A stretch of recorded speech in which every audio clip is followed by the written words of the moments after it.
Bismillahirrahmanirrahim. Yang kami hormati beliau Ketua dan Pengurus DKM Al-Ikhlas Duta Indah. Yang kami muliakan Bapak Ibu jamaah salat subuh ikhwatal iman rahimani wa rahimakumullah.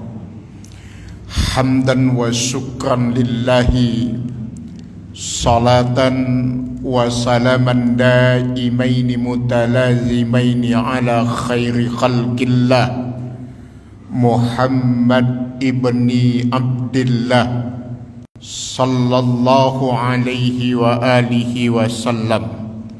Ibadallah, usi nafsi wa iyyakum bitaqwallah wa ta'ati rasulihi la'allakum turhamun. Ikhwatal iman uhayyikum tahiyatan islamiyah. Tahiyatul islam hiya salam. Assalamu alaikum warahmatullahi wabarakatuh. Sehat Bapak Ibu? Masih semangat? Alhamdulillah, hamdan wa syukran lillah.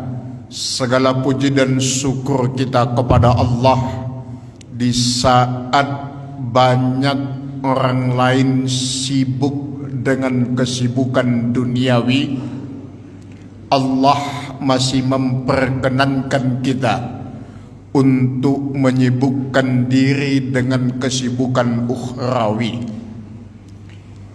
Salah satu ulama besar dalam Islam, Ibnu Qudamah Al-Maqdisi, yang bernama Asli Abdullah bin Ahmad bin Muhammad, wafat pada 620 Hijriah.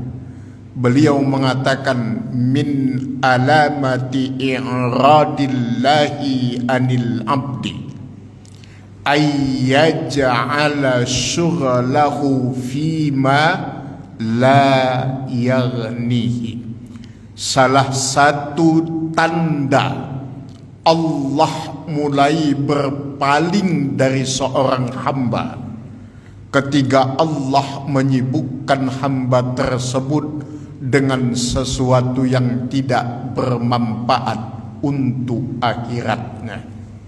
Itu tanda Allah mulai berpaling dari seseorang. Salah satu tanda. Sibuk, tapi kesibukan yang tidak ada untungnya. Kesibukan yang tiada akhirnya. Kesibukan yang hanya akan melahirkan kelelahan, baik lahir maupun batin. Ini penghujung tahun. Banyak yang sibuk dengan segala sesuatu yang tidak bermanfaat secara substansi hakikat. Contoh, jalan-jalan ke tempat wisata, pulang-pulang capek lahir, duit habis, macet. Batin capek, di jalanan ngamuk-ngamuk karena jalanan macet. Tapi banyak juga yang melakukan hal yang begitu, Pak. Wal-iyazubillah. Semoga Allah menjaga kita dari hal-hal yang demikian. Allah masih memperkenankan kita melakukan hal-hal yang bermanfaat untuk akhirat kita. Inilah yang disebut dengan istilah taufik dalam agama kita. Taufik. Allah masih memperkenankan kita untuk melakukan hal-hal yang bermanfaat untuk agama kita. Maka Bapak Ibu sekalian, mohon izin kita saling mengingatkan. Ini udah menjelang akhir tahun dan akan memasuki awal tahun Masehi. Cuma sekedar mengingatkan. Mungkin Bapak Ibu tidak akan melakukan, tapi anak cucu tolong diingatkan, tidak usah ikut-ikutan merayakan tahun baru, termasuk niup-niup trompet gitu Pak. Khawatirnya kalau keluarga jamaah Masjid Al-Ikhlas Duta Indah ikut-ikutan niup trompet, nanti takutnya malaikat ikut niup trompet Pak. Dia lihat, wah kok pada niup trompet, udah waktunya kali kata malaikat. Dia ngambil trompetnya, ditiup, kelar hidup kita semua Pak. Jadi nggak usah ikut-ikutan niup-niup yang begitu-gituan. Dan alhamdulillah jamaah kita tetap konsisten. Dilihat dari jamaah sholat subuh dan pengajiannya tidak berkurang. Di tempat lain sudah pada di mana, udah nggak jelas. Yang rame malah jalanan, tempat-tempat yang begitu. Ya, Bapak Ibu sekalian yang Allah muliakan, pagi ini kita akan membahas satu tema yang sedang menjadi problem besar di tengah-tengah bangsa kita hari ini. Setidaknya kita mengangkat dua peristiwa besar. Pertama, terjadinya bencana tanah longsor dan banjir bandang di Aceh, sebagian Sumatera Utara, dan juga sebagian Sumatera Barat. Yang kedua, perselisihan yang terjadi di internal sebuah ormas besar Islam di Indonesia antara ketua umumnya dan rais amnya. Kedua peristiwa besar ini Bapak Ibu sekalian muaranya satu, harga diri. Dua peristiwa besar yang kita lihat di penghujung tahun ini muaranya satu, harga diri yang membuat seseorang menjadi tinggi diri, bahkan sampai tidak tahu diri. Bencana tidak ditetapkan sebagai bencana nasional, bahkan kerusakannya sudah sedemikian rupa, tidak kunjung ditetapkan sebagai bencana nasional. Alasan utama yang muncul ke permukaan, yang ditangkap oleh masyarakat adalah tinggi diri, tinggi hati, karena kesombongan dengan alasan harga diri, gengsi. Yang ormas juga sama, kita tidak menyebut nama ormasnya.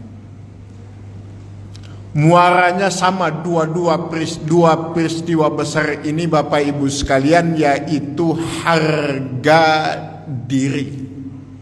Maka pagi ini kita akan bahas apa harga diri itu dalam Islam. Bagaimana Islam melihat tentang harga diri seseorang.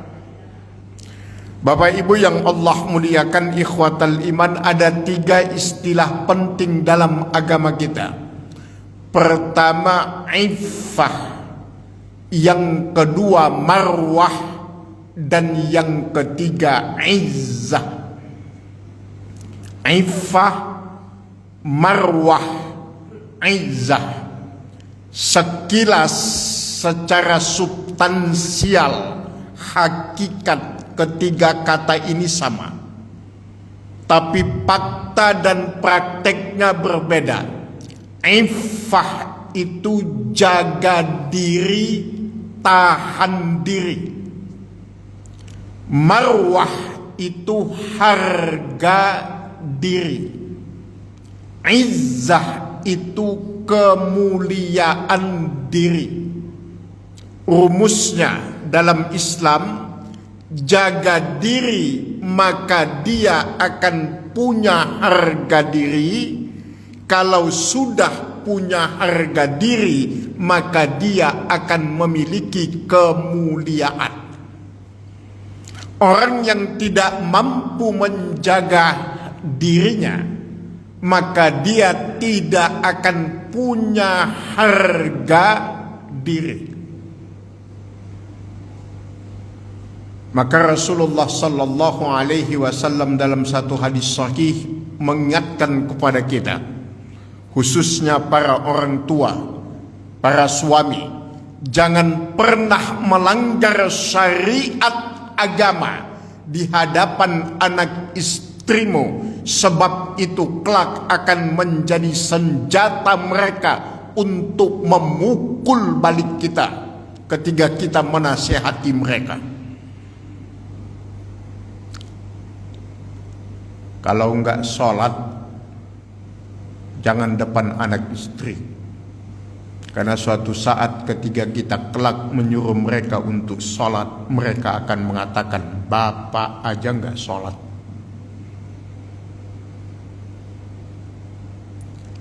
Yang tidak mampu jaga diri, maka akan tidak punya harga diri. Orang yang tidak punya harga diri tidak akan punya kemuliaan diri. Maka muncullah istilah di masyarakat kita, dihormati tapi belum tentu terhormat.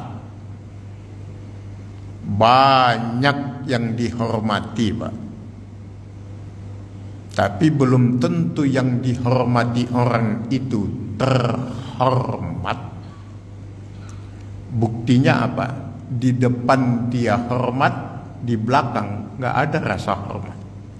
Itu namanya dihormati, tapi belum tentu terhormat. Itu pejabat-pejabat itu banyak banget yang begitu itu, pejabat-pejabat di Konoha itu.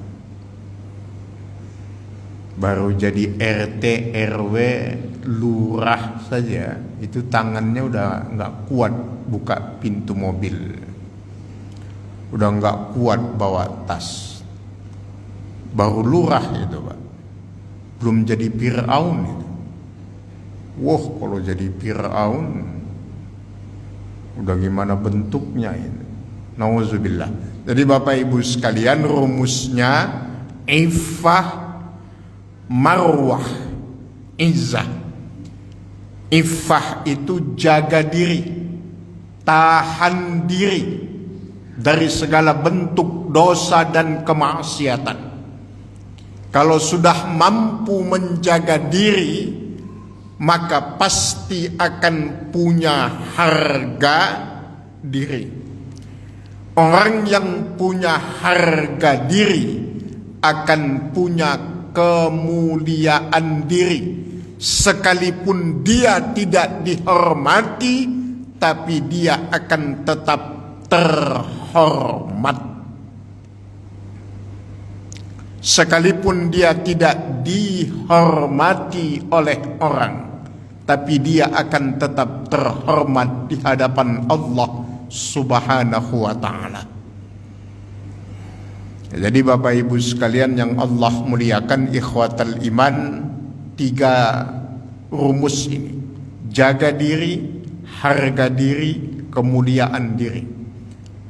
Kalau orang tidak bisa jaga diri, dia tidak akan punya harga diri. Kalau harga diri tak punya, maka kemuliaan diri pun tidak didapatkan. Nanti ujung-ujungnya adalah bunuh diri. Nah, Bapak Ibu sekalian yang Allah muliakan, di dalam Islam, dalam agama kita ada 4 pilar utama yang menjadi tonggak sebuah kehormatan, harga diri. Ada 4 pilar utama yang menjadi penyokong, pembangun, penguat, pengokoh harga diri. Jadi harga diri dalam Islam dibangun di atas 4 pilar ini. Pertama adalah istiqamah. Orang yang tidak istiqamah mustahil punya harga diri, punya kehormatan. Orang yang mencela-mencele, yang gak jelas, yang dalam bahasa Arabnya disebut dengan istilah muzabzabina baina zalika. Itu istilah ayat dalam Al-Quran, muzabzabina baina zalika la syarqiyah wala gharbiyah. Ngiring gak, ngidul gak, nganan gak, ngetan gak ngejelas. Gak punya konsistensi, tidak istiqamah dalam hidupnya. Orang yang tidak punya sikap istiqamah dalam hidupnya mustahil memiliki izzah, kemuliaan, kehormatan, harga diri dalam hidupnya.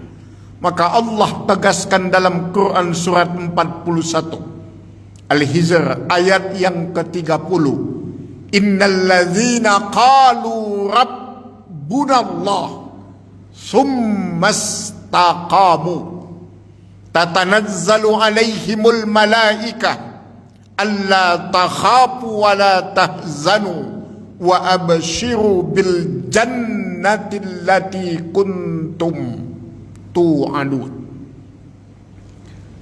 Setelah mengatakan Allah Tuhan kami, setelah dia bersyahadat, setelah dia mengatakan tunduk kepada Allah dan syariat Rasulnya, menjalankan syariat agama ini, dan kemudian dia istiqamah, pada saat itulah akan turun pertolongan Allah. Kesimpulannya, tidak mungkin mereka yang tidak punya sikap istiqamah dalam hidupnya memiliki marwah izzah dalam kehidupannya. Mustahil. Dulu ngomong apa, sekarang ngomong apa. Sore dele, pagi tempe. Mencele, kata Bung Karno, sontoloyo. Itu namanya muslim sontoloyo. Kalau dalam istilah hadis, inilah salah satu yang disebut Nabi dengan fitnah akhir zaman itu. Apa fitnah akhir zaman itu? Salah satunya yumsi mu'minan yusbih kafirat.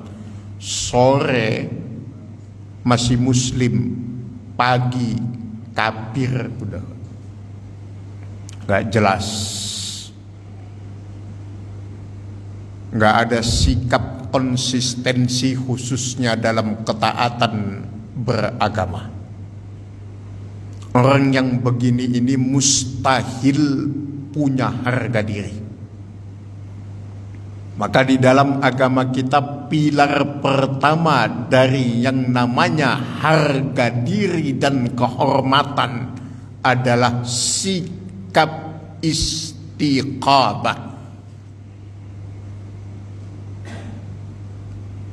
Sikap istiqamah, konsisten, selaras apa yang diucapkan, apa yang dinyatakan, dan apa yang menjadi kenyataan dalam hidupnya.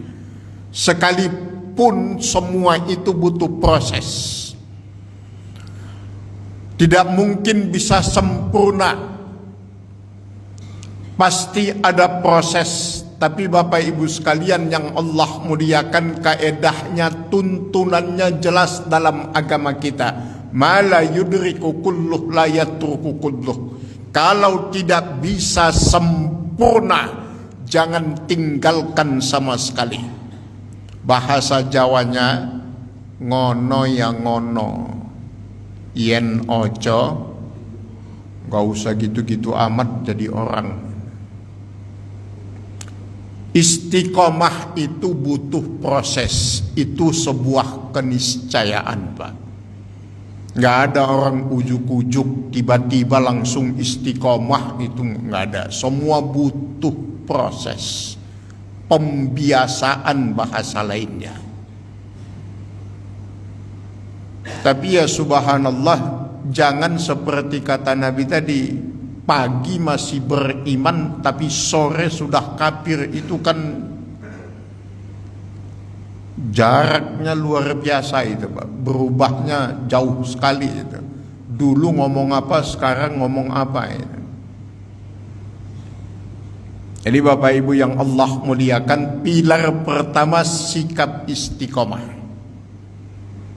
Maka Bapak Ibu sekalian, kalau kita lihat dari sudut pandang lain dalam agama kita, kita mengenal istilah majnun.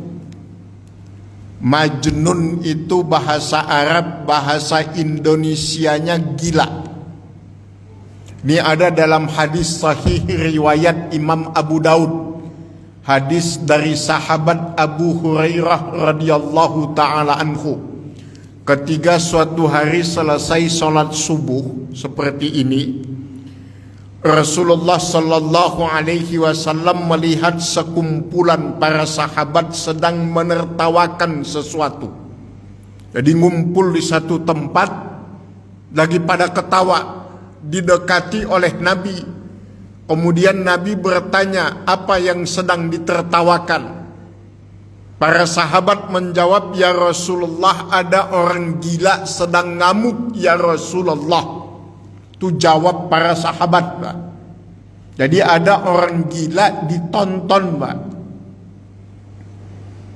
Rasulullah mendekat.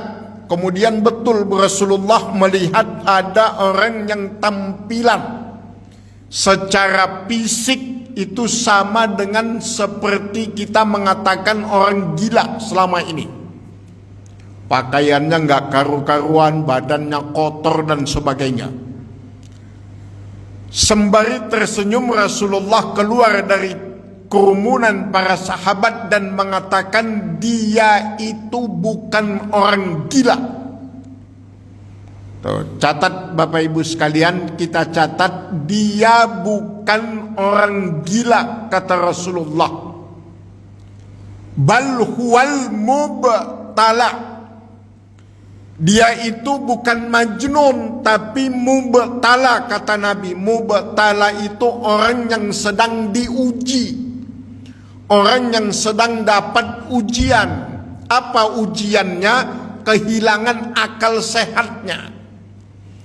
Jadi dalam perspektif Islam, dalam pandangan agama kita, orang gila bukan yang kehilangan akal sehatnya,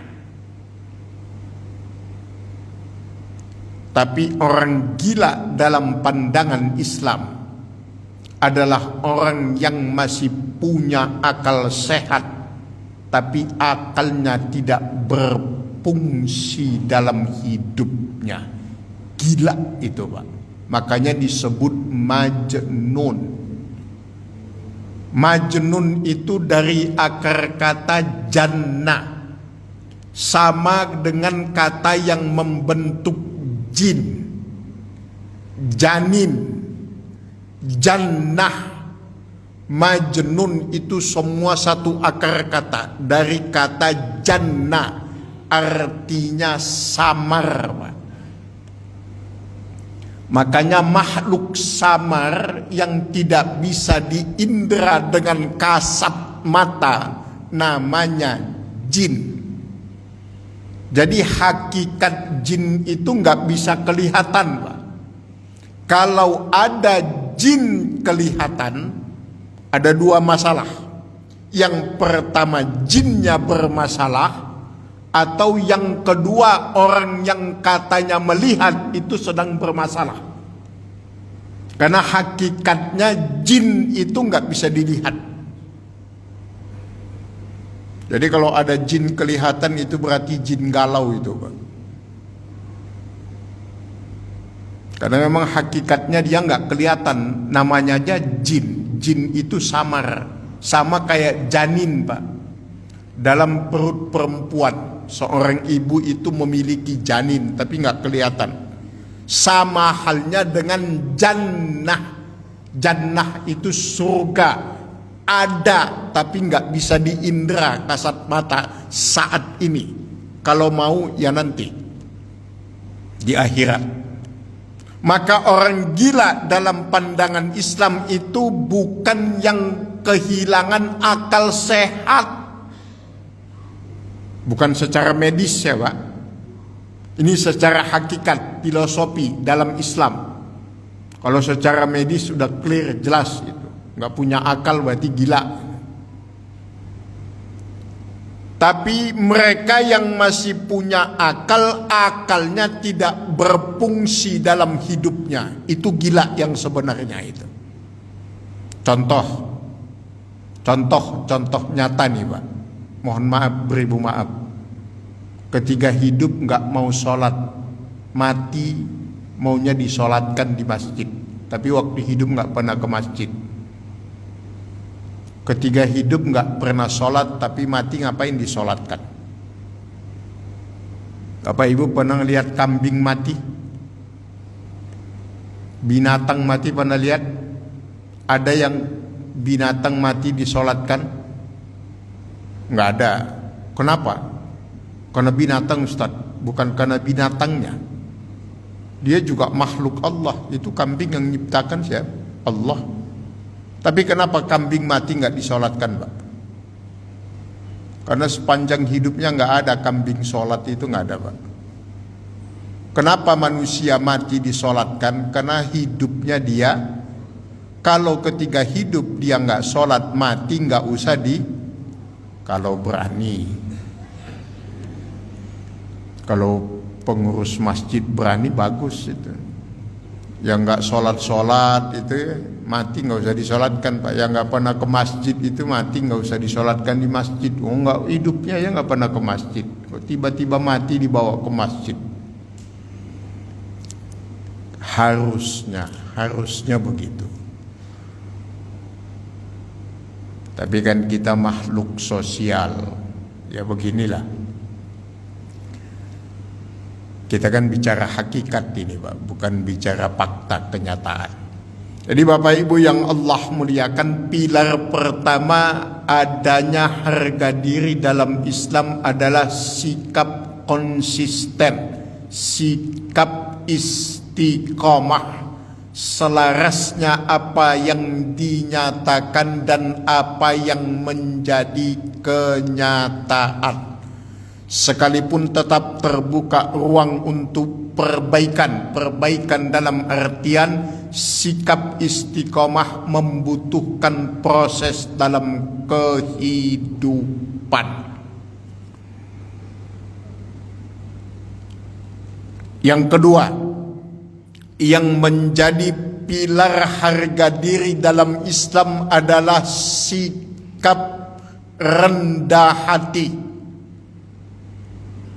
Sikap rendah hati, tawadhu, bukan rendah diri, tapi rendah hati. Islam mengajarkan kepada kita umatnya untuk rendah hati, bukan rendah diri.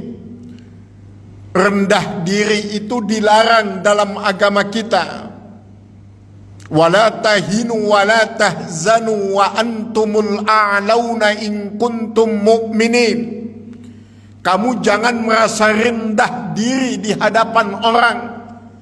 Jangan merasa hina selama kamu masih memiliki iman. Kamu tetap yang tertinggi di hadapan Allah. Nilai seseorang ditentukan oleh keimanannya di hadapan Allah. Kalau nggak ada imannya, nggak ada nilainya di hadapan Allah, Pak, maka kita kenal konsep iman Islam. Konsep iman Islam dalam Al-Quran disebut amanu, selalu diikuti dengan perintah wa amilus. Coba antum lihat Bapak Ibu sekalian, kalau ada perintah beriman dalam Al-Quran, selalu diikuti beramal soleh. Karena iman saja tidak cukup kalau tidak berislam. Berislam saja tidak cukup kalau tidak beriman. Kalau dulu waktu Bapak Ibu kita semua sekolah, ada pelajaran namanya pelajaran akidah, akhlak. Akidah itu penting karena pembuktiannya akhlak. Akhlak itu pondasinya adalah akidah. Itu satu kesatuan. Iman itu pengakuan, Islam itu pembuktian. Beriman tapi tidak berislam itu ngaku tanpa bukti. Ngaku doang, buktinya nggak ada, percuma. Itu namanya ngaku. Tapi belum tentu diakui. Kalau ngaku kan tinggal ngaku aja, Pak. Bentar lagi diuji, bentar lagi sebulan, hampir 2 bulan lagi lah ya Pak, kita memasuki Ramadan. Ibadah yang paling spesial dalam Islam, uji kejujuran itu kan. Tinggal ngaku aja puasa apa susahnya. Siapa yang tahu?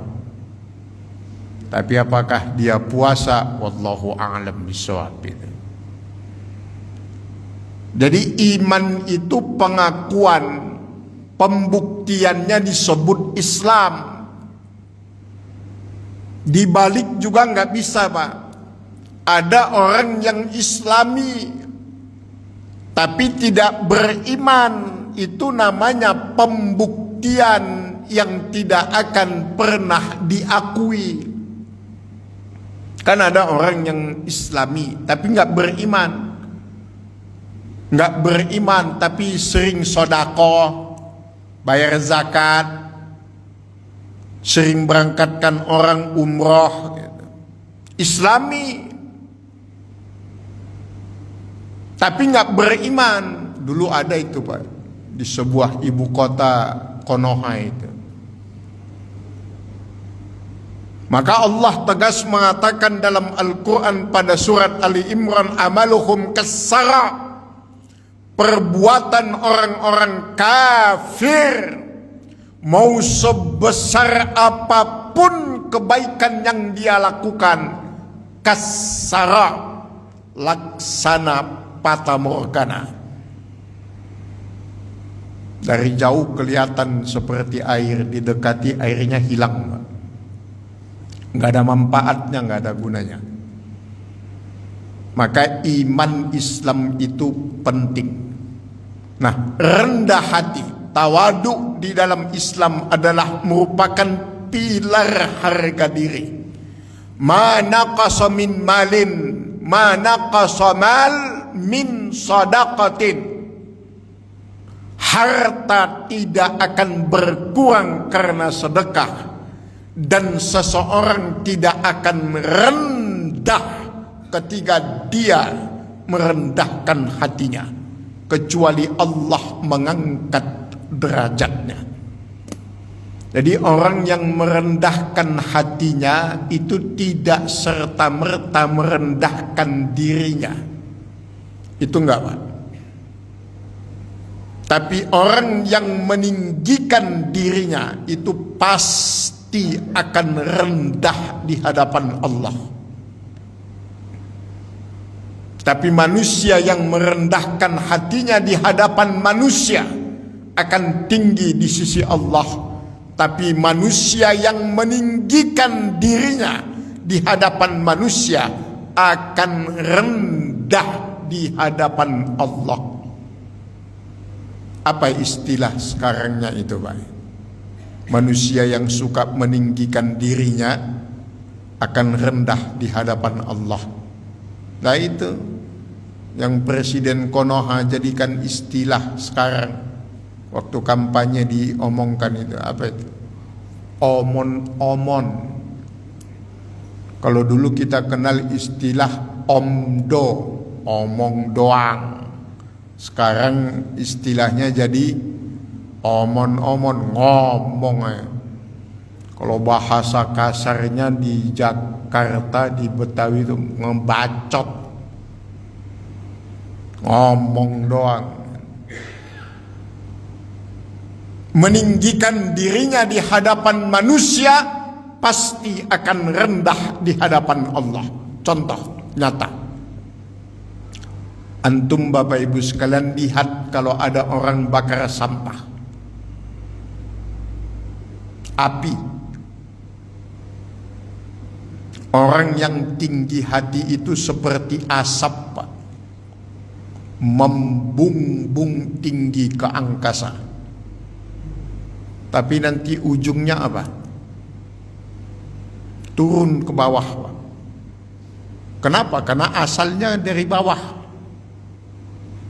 Apinya kan di bawah. Apinya nggak ikut naik ke atas, Pak. Yang naik asapnya doang. Asapnya juga nanti pasti akan turun itu. Tapi mereka yang merendahkan hatinya di hadapan manusia akan tinggi di hadapan Allah.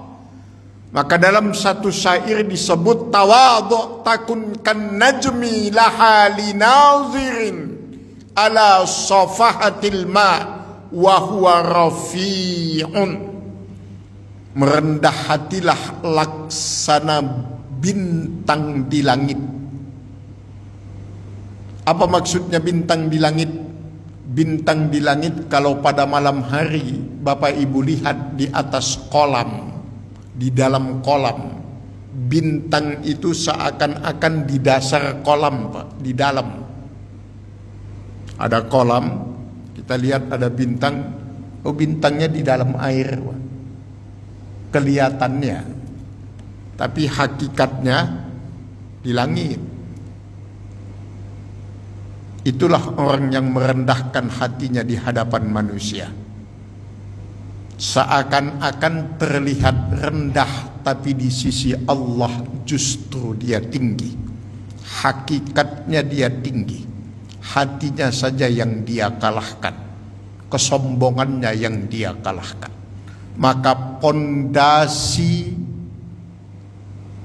marwah harga diri dalam Islam yang kedua adalah tawadu, rendah hati. Sederhananya begini Bapak Ibu sekalian, kalau kita mau menerjemahkan harga di rendah hati dalam kehidupan itu apa? Kenapa kita dilarang untuk sombong? Allah menegaskan hal itu dalam Quran surat yang ke-31, surat Luqman ayat 18. Wala tusair khaddaka linnas wala tamsi bil ardi maraha innaka lan tuhriqal ard wa lan tablughal jibala tula innallaha la yuhibbu kulla mukhtalin fakhur. La tusair khaddaka linnas wala tamshi fil ardi maraha. Kalau bahasa kitanya ayat itu diterjemahkan gak usah belagu lah. Wala tusair khaddaka linnas wala tamshi fil ardi maraha. Kenapa dilarang demikian? Mau sehebat apapun seseorang hari ini Bapak Ibu sekalian, siapapun dia itu cuma salah satunya, bukan satu-satunya. Sama-sama kita ingat Bapak Ibu sekalian, salah satu, bukan bukan satu. Saya orang kaya Ustadz. Iya, salah satu. Yang kaya masih banyak yang lain. Pintar saya Ustadz. Iya, salah satu. Yang lebih pintar masih banyak. Saya paling pintar, doktor, profesor, mentok udah Pak Ustadz. Masih ada yang maha pintar, Allah. Dan Allah tegaskan dalam Al-Quran, wa ma utitum minal ilmi illa qalila. Manusia itu cuma merasa pintar, merasa Pak. Hakikatnya belum tentu. Mau profesor, doktor sekalipun masih banyak juga yang dia nggak tahu. Bahkan kadang kacamatanya di kepalanya dia nyari kemana-mana Pak. Itu ada profesor kacamata di atas, seharian dia nyari kacamatanya kemana-mana, padahal di atas kepalanya Pak. Pikun juga kalau udah kena. Nggak ada. Jadi kita hanya salah satu, bukan satu. Yang kedua, semua akan berakhir. Kita sudah tahulah ayatnya, likulli syai'in ajalun. Semua punya masanya masing-masing. Itu aja kalau ada iklan selalu dikasih syarat kan? Kasih bintang. Di bawahnya ada tulisan syarat dan ketentuan berlaku. Semua memakai syarat dan ketentuan. Ada keterbatasan semua Bapak Ibu sekalian. Gak ada yang kekal. Semua akan berakhir. Jangan hanya sekedar pangkat, jabatan, kesenangan, kekayaan, kemuliaan, nyawa berakhir Pak. Apalah kita ini, lahir kita ditolong, mati kita digotong. Cuma itu hidup kita. Lahir kita ditolong, mati kita digotong. Selesai. Apa yang mau disombongkan dalam hidup ini? Kalau Allah ingin mengambil semuanya, idza aradallahu syai'a ayyaqula lahu kun fayakun. Tidak ada kata mustahil bagi Allah. Kita jauh Ustaz dari gunung, laut jauh Ustaz. Makhluk Allah itu bukan gunung, bukan cuma laut. Tanah tempat kita sekarang ini berdiri milik Allah. Oh, nggak mungkin Ustaz jauh dari gempa bumi. Tenang saja Pak. Nyamuk makhluk Allah. Apa urusannya Ustaz? Itu Raja Abraham, raja yang membakar Nabiullah Ibrahim alaihi salam. Itu matinya karena nyamuk Pak. Itu raja yang kuat. Kalau dalam mitologi barat itu dikenal dengan sebutan the killer of God. Kalau Fir'aun itu pernah ngaku sebagai Tuhan, ana rabbukumul a'la, dia mengatakan begitu. Kalau raja yang tadi yang hidup pada zaman Nabiullah Ibrahim yang membakar Nabiullah Ibrahim alaihi salam, itu dikenal dengan sebutan pembunuh Tuhan, the killer of God. Sombong, kuat. Matinya karena musuh yang lebih kuat, bukan Pak. Nyamuk masuk lewat lubang hidungnya Pak. Bertahan selama 7 hari di dalam rongga kepalanya. Terakhir keluar nyamuk itu dari jidatnya sini Pak.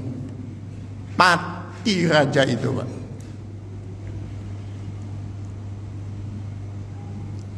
Ikhwatal iman yang Allah muliakan, rendahkan hati kita di hadapan manusia dan khususnya di hadapan Allah. Antum ingat itu syairnya Abu Nawas. Apa kata Abu Nawas? Zunubi mislu a'da'ir rima. Kita ini nggak ada kita ini bukan siapa-siapa dan bukan apa-apa. Karena satu hakikat dalam diri kita, dosa kita kepada Allah bagaikan bilangan pasir di pantai yang mustahil untuk dihitung. Itu aja sudah sulit untuk menghadapinya. Terus apa yang mau kita sombongkan? Kalau istilah orang zaman dulu, kita ini hidup hanya antara azan dan sholat. Tadi azan subuh sama qomat itu Pak, sholat. Kenapa dikatakan demikian? Karena kita lahir ke dunia ini diazankan, mati kelak kita tinggalkan dunia ini, terakhir kita disolatkan. Jadi hidup seseorang itu hanya antara azan dan, kalau di masjid kita berapa menit tuh Pak tadi? Nggak nyampe 10 menit kelihatannya, 10 menit lah. Taruh 10 menit, berarti 10 menit aja hidup kita itu Pak. Hanya antara azan dan sholat, artinya singkat. Maka dalam Islam yang dipakai istilahnya umur, bukan usia. Umur dan usia itu beda. Kalau usia itu semenjak kita hidup, kita lahir sampai mati usia. Kalau umur itu waktu yang kita pergunakan, yang kita isi dengan ketaatan kepada Allah, itulah yang disebut dengan umur. Jadi ada orang usianya 70, umurnya 10. Bahkan bisa 5 Pak. Karena baru dari 5 tahun yang lalu dia tahu masjid. Sebelum-sebelumnya nggak tahu dia masjid. Berarti umurnya 5 tahun, usianya 70 tahun. Umur, karena dia turunan kata dari umur itu makmur, maka disebut DKM, Dewan Kemakmuran Masjid. Tugasnya memakmurkan masjid. Caranya gimana Ustadz? Yang paling sederhana, yang namanya pengurus masjid sholatnya ke masjid, itu namanya pengurus. Subhanallah, seperti ketua DKM kita, pertama malah datang ke masjid. Tempat lain ketua DKM ketua pengurus masjid nggak pernah ke masjid semenjak dilantik Pak. Tapi judulnya pengurus, itu namanya pengurus yang harus diurus. Itu yang bikin kurus jamaahnya itu. Nah iya. Apa cirinya Ustadz masjid yang begitu? Lihat pas Jumatan Pak, pengumuman uang kas. Wow, kalau kasnya gede, bangga banget pengurusnya ngumumin. Saldo kas 150 juta. Kami ulangi, 150 juta. Dengar gak? Bangga dia. Tapi begitu jamaahnya sujud, bangkit dari sujud, bersihin jidat, pasir semua isinya Pak. Karpetnya udah mulai semenjak masjidnya dibangun sampai udah mau rubuh, nggak diganti-ganti Pak. Karpet pusaka. Nah itu tanda-tandanya itu pengurus yang perlu diurus. Alhamdulillah masjid kita nyaman, makanya jamaahnya dari mana-mana. itu sekedar tambahan. Itu turunan kata umur, makmur. Makanya disebut Dewan Kemakmuran Masjid. Hal yang paling sederhana, dia pengurus masjid, sholatnya ke masjid. Jangan sampai pengurus masjid gak pernah ke masjid, bahkan masjidnya sudah dipindah pun dia gak tahu, Pak. Kelewatan itu namanya.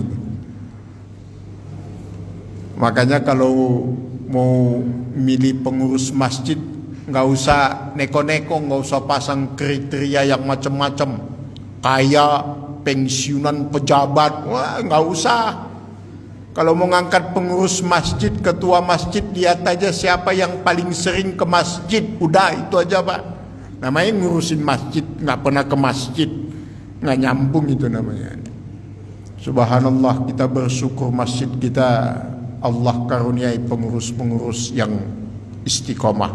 Mudah-mudahan menjadi amal jariah buat beliau-beliau dalam melayani jamaah. Jadi rendah hati. Yang ketiga, Bapak Ibu sekalian, kedermawanan. Jadi yang pertama tadi sikap istiqomah, yang kedua rendah hati, yang ketiga dermawan. Harga diri itu ditentukan oleh kedermawanan kita. Maka disebut dalam kaedah qimatul mar'i biqadri ma yuhsinu. Harga diri seseorang tergantung pada kebaikannya. In ahsantum li anfusikum. Kebaikan yang kita lakukan akan kembali kepada kita. Hal jazaul ihsan illal ihsan. Tidak ada balasan kebaikan kecuali kebaikan. Kedermawanan. Lan tanalul birra hatta tunfiku mimma tuhibbun. Allah tegaskan kita tidak akan disebut, tidak akan mendapatkan kebaikan, tidak akan mampu meraih hakikat birrun, kebaikan, kalau kita belum mampu memberikan apa yang paling kita cintai dalam hidup ini. Kedermawanan. Ringan tangan dalam artian mudah menolong. Wallahu fi aunil abdi madamal abdu fi auni akhi. Allah akan selalu membantu hambanya selama hambanya itu mau membantu saudaranya. Ikhwatal iman yang Allah muliakan, itulah yang dalam agama kita dikenal dengan istilah sedekah. Itu yang wajib dalam agama kita cuma satu, zakat. Lainnya itu semuanya sunnah. Maka yang diminta itu bukan semua, tapi cuma sebagian kecil. Wa mimma razaqnahum yunfikun. Karena yang Allah nilai kepeduliannya bukan sebanyak dan sebesar apa bantuan, tapi punya kepedulian atau tidak. Itulah hebatnya ajaran Islam. Islam juga mengakui hak milik pribadi, Pak. Manusia itu punya hajat pribadi. Makanya mintanya nggak banyak. Yang wajib saja cuma 2,5%. Yang wajib nggak ada 10%. Lainnya semua sunnah. Allah juga memberikan ruang dan kesempatan kepada hambanya untuk menikmati apa yang dia usahakan, apa yang dia perjuangkan, dengan tidak melupakan orang lain. Tapi bukan semua, cuma sebagian kecil. Karena yang Allah ingin lihat kita punya kepedulian apa tidak. Kepedulian itu yang ingin Allah lihat. Sama seperti ibadah kita Pak ini, sholat kita. Kita kan nggak tahu mana sholat kita yang diterima oleh Allah, kapan, hari ini, besok, lusa, atau yang dulu-dulu. Tapi kenapa Allah perintahkan kita terus untuk taat? Wa'bud rabbaka hatta ya'tiyakal yakin. Taatlah kepada Tuhanmu sampai kematian itu tiba. Karena yang dinilai Allah itu kesungguhan, konsistensi kita dalam beribadah. Walladzina jahadu fina lanahdiyannahum subulana. Mereka yang bersungguh-sungguh di jalan kami, kata Allah, betul-betul akan kami tunjukkan jalan-jalan kami, kata Allah. Seperti kita ngaji pagi ini, yang Allah lihat bukan setelah kajian ini langsung pintar jamaahnya, kemudian berdebat tanpa kesudahan. Wah, debat panjang kali lebar, bukan itu. Tapi ketaatan, ketundukan, kepatuhan kepada syariat agama ini yang Allah lihat.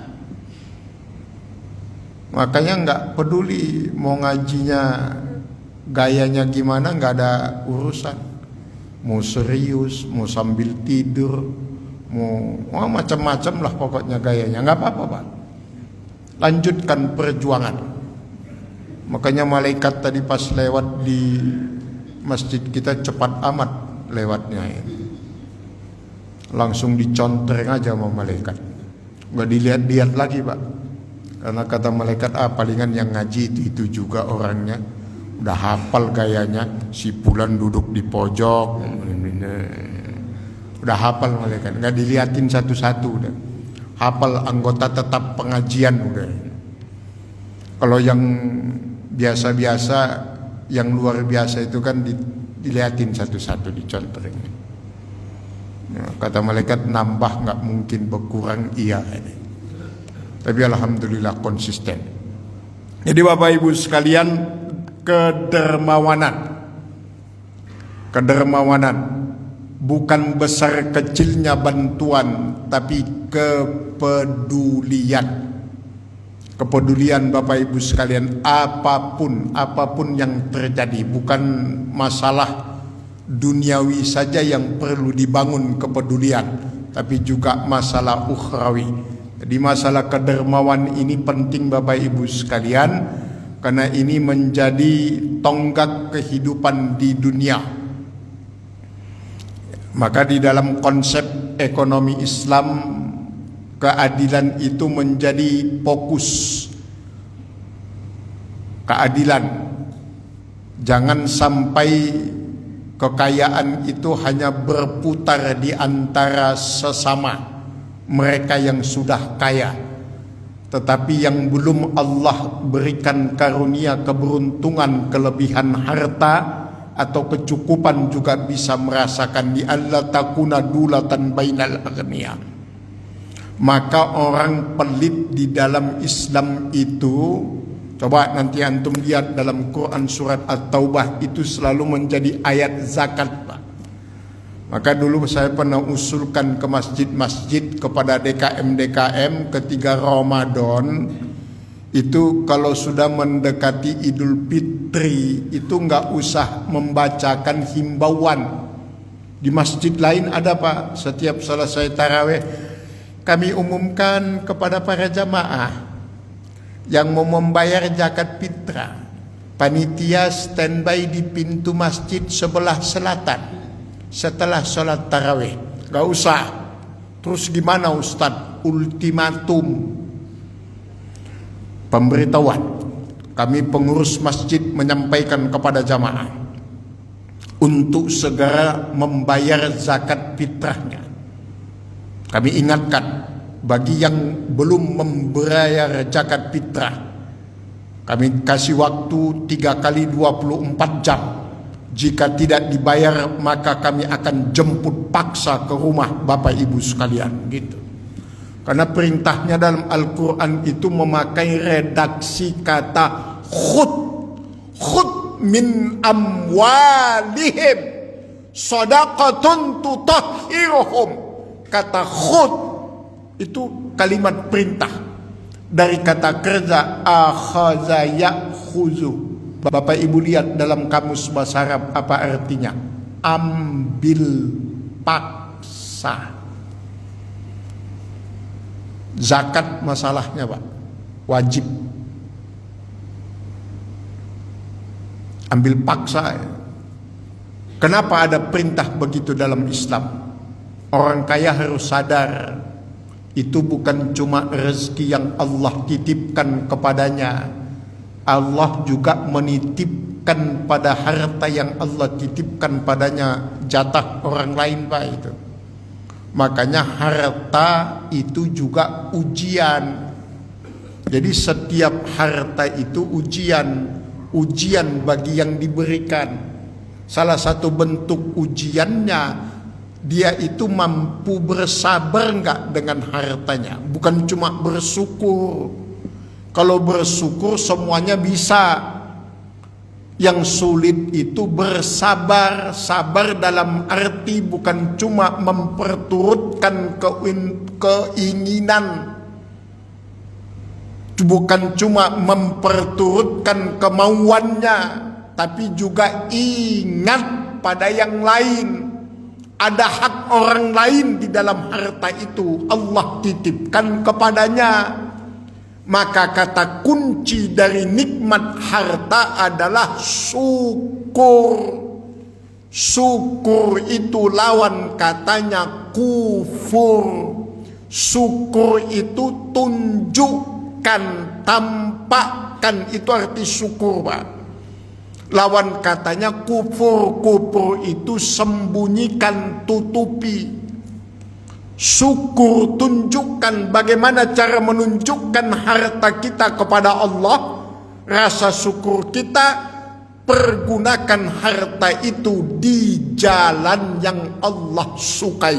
Itu bentuk syukur kepada harta. Syukur kepada Allah atas karunia harta itu. Maka nanti di akhirat harta itu cuma ditanya dua hal. Pertama, min aina iktasabtahu wa aina anfaqtahu. Dari mana kau dapatkan dan di mana kau habiskan. Cuma dua itu aja. Auditnya cuma dua Pak. Dari mana kau dapat, di mana kau habiskan. Itu dua-duanya penting dalam Islam. Cara dapatnya nggak halal, tapi dimanfaatkan untuk hal yang baik, salah juga. Sodakoh pakai uang korupsi, yo nggak bisa. Itu namanya cuci dosa namanya itu Pak, bukan cuci uang itu. Korupsi kemudian hasil korupsinya buat sodakoh, bantu masjid, oh nggak bisa. Jadi caranya pun ditanyakan, dari mana dapat dan di mana dihabiskan. Nah, kedermawanan itu Bapak Ibu sekalian yang Allah muliakan, kata kuncinya sederhana. Yang namanya sodakoh itu tidak perlu sedikit, yang penting ikhlas. Tidak perlu sedikit, yang penting ikhlas. Kalau dulu tidak perlu banyak, yang penting dulu itu dulu. Kan selalu diingatkan sodakoh itu yang penting gak perlu banyak, tapi ikhlasnya. Nah, kalau sekarang tidak perlu sedikit, yang penting ikhlas. Ya. Mau nanti jadi ria Ustadz, salah. Itu bukan ria itu. Bukan. Tapi dia mau ditunjukin, maunya dicatat namanya Ustadz, itu ria. Itu bukan ria itu. Itu masih masuk ikhlas. Ikhlas itu ada dua dalam Quran disebut Pak. Ada mukhlisin, ada mukhlasin. Mukhlis, mukhlas itu beda. Mukhlis ikhlas, tapi dia sadar dia masih ikhlas. Itu biasanya yang sedekah ditanya dari siapa Pak Haji? Hamba Allah. Begitu diumumkan dia bisik sama sebelahnya, hamba Allah itu saya itu. Itu mukhlisin, itu udah termasuk ikhlas Pak, manusiawi. Istilah lainnya disebut dengan tahaddus bin nikmah wa amma bi ni'mati rabbika fahaddis. Jadi kalau nanti Ramadan ada yang mau bawa hartanya ke masjid, bawa kurma berapa kerdus ditenteng sendiri, jangan bilang ria, itu bukan ria. Ria itu kalau meninggalkan amal soleh karena takut dibilang ria, itulah hakikat ria. Pak Haji kenapa nggak jamaah ke masjid? Takut dibilang sok alim nanti. Itu ria itu. Nggak jadi ke masjidnya itu ria itu Pak. Kok nggak jadi nyumbang ke masjid Pak? Nanti dikirain orang sombong. Itu sombong beneran itu. Siapa yang ngirain dia sombong? Dia kegeeran namanya itu. Nggak ada yang ngomongin dia sombong, bilang nanti dibilang orang sombong. Situ yang bilang situ sombong itu. Itu namanya ria. Lalu terus kalau dia beramal bukan karena Allah, apa namanya Ustaz? Itu syirik namanya itu Pak. Jadi jangan salah menerjemahkan ria itu. Gak apa-apa mau bantu masjid tulis namanya gede-gede, gak apa-apa Pak. Kenapa emang? Yang nggak boleh itu minta namanya ditulis nyumbang, enggak, itu nggak boleh. Tulis nama saya Pak Haji itu, nyumbang enggak, sama aja Bong. Saya nyumbang masjid mau saya tingkat jadi 7, tulis nama saya, nggak apa-apa, tulis saja. Ria itu Ustaz, orangnya ria, urusan dia sama Allah nanti di akhirat kita. Tulis saja. Biar yang lain itu juga pada mikir. Setidaknya ada hal positif terselip di dalamnya itu. Apa hikmahnya? Mengingatkan yang pelit-pelit itu. Biar pada sadar kan gitu. Jadi contoh. Masalah pahalanya urusannya dia dengan Allah. Kadang-kadang harus begitu Pak. Loh kok begitu prinsipnya Ustaz? Bukan kebaikan yang kalah dari keburukan. Tapi kebaikan itu tidak pernah muncul dan tidak ditunjukkan ke permukaan, sehingga seakan-akan keburukan itu banyak Pak. Padahal sebenarnya kebaikan itu nggak kalah, cuma yang baik-baik itu diam aja Pak. Ngomong dong, speak up, muncul yang baik itu. Biar nggak yang baik itu sama seperti gini. Kita yang udah di masjid ini, yang udah ngaji, nggak usah berantem, nggak usah ribut karena hal-hal yang kecil. Kenapa? Sebab nanti khawatir yang nggak ke masjid yang senang Pak. Karena itu kejadian di kampung saya, yang udah ke masjid berantem gara-gara kunut subuh. Berantem, akhirnya yang nggak ke masjid bilang sama temannya, untung aja kita nggak ke masjid. Loh kenapa? Pada berantem di masjid kata dia. Jadi yang untung malah yang enggak ke masjid. Yang ke masjid malah dianggap enggak untung. Itu ya sudah makanya. Jadi Bapak Ibu sekalian yang Allah muliakan, kesimpulannya 3 pilar utama marwah harga diri dalam agama kita. Pertama sikap istiqomah dalam hidup. Kemudian yang kedua rendah hati. Dan yang ketiga kedermawanan. Tidak ada marwah di dalam Islam tanpa 3 pilar utama ini. Konsistensi dalam hidup, kemudian kedermawanan, dan senantiasa rendah hati. Rendahkan hatimu di hadapan manusia, maka kamu akan tinggi di hadapan Allah. Tinggikan dirimu di hadapan manusia, maka engkau akan rendah di hadapan Allah. Maka merendah hatilah Bapak Ibu sekalian, karena rendah hati itulah yang bisa melahirkan kehormatan dalam hidup. Ini saja Bapak Ibu yang Allah muliakan. Sebelum kita tutup dengan doa, ada pertanyaan? Alhamdulillah nggak ada. Sekian, terima kasih Bapak Ibu sekalian. Mudah-mudahan semua kita yang berhadir pada pagi ini Allah karuniakan sehat lahir dan batin. Allah mudahkan segala urusan kita dunia sampai akhirat. Allah lapangkan rezekinya pada kita, rezeki yang halalan thayyiban mubarakah. Semoga anak, istri, suami, cucu Bapak Ibu sekalian dimanapun dan kapanpun senantiasa dijaga, dilindungi dan dijauhkan Allah dari segala musibah. Yang sakit kita doakan semoga Allah segera mengangkat penyakitnya. Allah kembalikan kesehatan lahir dan batinnya. Dan semoga semua amal soleh yang kita lakukan sebagai seorang anak, Allah alirkan pahalanya kepada ayah dan ibu yang telah mendahului kita semua, menjadi wasilah, asbab, perantara dan sebab Allah menurunkan rahmat dan ampunannya kepada beliau-beliau di alam kuburnya. Untuk ayah ibu kita yang masih ada, wabil khusus para orang tua kami, Bapak Ibu sekalian yang berhadir pada kajian pagi ini, semoga antum dan antunna semua senantiasa dijaga, dilindungi oleh Allah, sehat lahir batin dalam ketaatan ibadah, istiqomah, dan mudah-mudahan husnul khatimah kelak pada waktunya.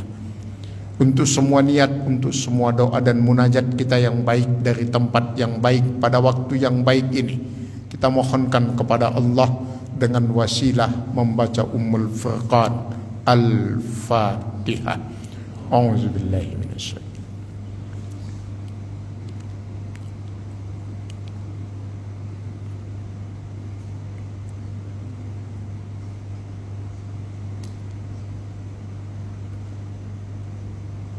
Hadanallah wa iyyakum ajmain.